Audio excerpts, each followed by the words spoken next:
wabarakatuh.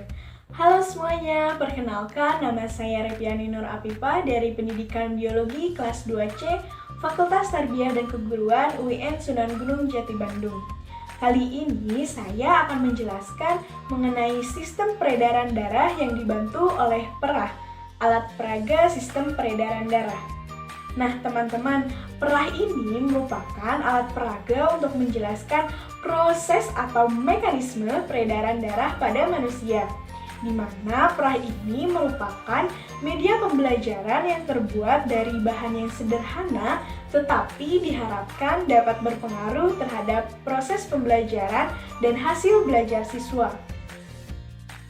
Oke teman-teman, berikut proses pembuatan perah, alat peraga sistem peredaran darah.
Teman-teman, sebelum pada penggunaan alat peraganya, mari kita ulas sedikit mengenai sistem peredaran darah.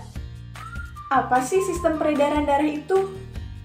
Sistem peredaran darah atau sistem kardiovaskuler atau juga yang biasa disebut dengan sistem sirkulasi adalah suatu sistem organ yang berfungsi memindahkan zat dan nutrisi ke sel dan dari sel. Nah, sistem ini juga membantu stabilisasi suhu dan juga pH tubuh. Lalu, apa sih fungsi dari sistem peredaran darah ini? Faktanya, banyak sekali fungsi dari sistem peredaran darah ini loh teman-teman. Seperti, pertama, mengeluarkan sisa proses metabolisme berupa karbon dioksida melalui paru-paru. Kedua, menyalurkan hormon ke seluruh tubuh. Ketiga, menjaga suhu tetap stabil. Keempat, mempertahankan kinerja dan fungsi berbagai sistem organ di dalam tubuh. Nah, teman-teman, tahu nggak sih, dalam sistem peredaran darah ini terdapat organ-organ yang memiliki perannya masing-masing. Pertama, jantung. Jantung berfungsi untuk memompa darah ke seluruh tubuh.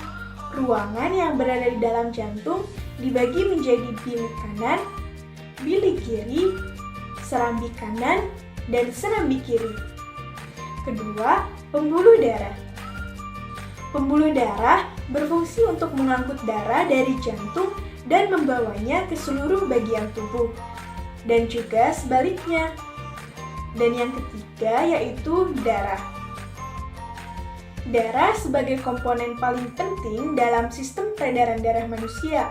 Mengapa? Karena darah berperan untuk membawa nutrisi, oksigen hormon, serta antibodi ke seluruh tubuh.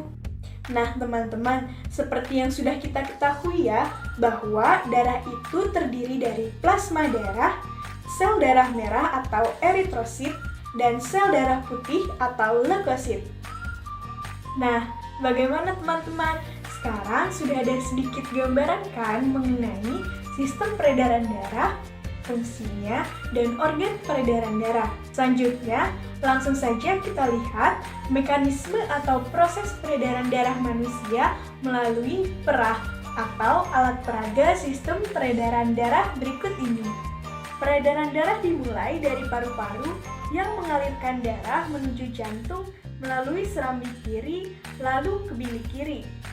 Di bilik kiri, darah akan dipompa menuju aorta, di mana darah yang mengandung oksigen dialirkan ke seluruh tubuh kecuali paru-paru. Nah, dari seluruh tubuh, darah kembali menuju jantung. Darah ini mengandung karbon dioksida. Darah menuju jantung melalui serambi kanan, lalu ke bilik kanan. Nah, di bilik kanan, darah dipompa menuju arteri pulmonalis. Arteri pulmonalis akan membawa darah menuju paru-paru. Paru-paru melakukan pertukaran gas terhadap darah sehingga darah kembali mengandung oksigen. Darah tersebut kemudian kembali menuju jantung melalui serambi kiri dan kembali mengalami siklus sirkulasi tersebut. Baiklah teman-teman, sekian video presentasi saya mengenai sistem peredaran darah pada manusia yang dibantu oleh perah atau alat peraga sistem peredaran darah. Semoga video ini dapat bermanfaat untuk teman-teman semua dan terkhususnya untuk saya. Mohon maaf apabila masih banyak kesalahan dan terima kasih atas perhatiannya. Wassalamualaikum warahmatullahi wabarakatuh.